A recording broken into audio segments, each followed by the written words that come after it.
my friends, the message of Fatima has massive importance and relevance for the 21st century. The Holy Father, St. John Paul II, Benedict Emeritus, and Pope Francis have all underscored the importance of Fatima for today. You know, Sister Lucia had a fascinating interview with the great Fatima devotee John Hafford towards the end of the 20th century, where she said, you know, we're only in the third day of the week of Fatima. And John Hafford asked, well, what do you mean by that, Sister Lucia? And she specified that the first day signified the time of the apparitions. The second day was post-apparition, pre-consecration period. And the third day is the post-consecration period. There are still 4 more days to the fulfillment of Fatima. Now, it's a fascinating comment, and it certainly underscores the fact that Fatima is relevant. We're still living through this time and significance of the Fatima message. So what is the heart of the Fatima message? First of all, to pray the rosary daily for peace in the world. Also to make of, quote, everything we can a sacrifice. And certainly there's a lot of suffering. There's plenty of suffering to go around. And so let's make sure whether we're on a sick bed or in the middle of a marital crisis or unemployment, that we're offering that sacrifice, that suffering to the Immaculate Heart of Mary for the salvation of souls.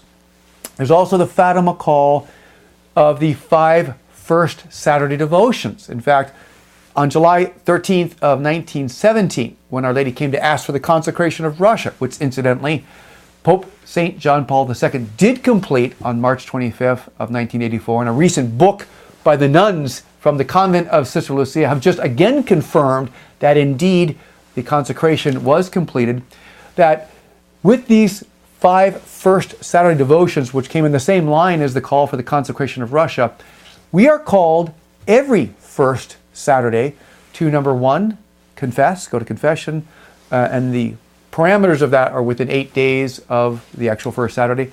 Number 2, to receive Holy Communion. Number 3, to pray 5 decades of the Rosary.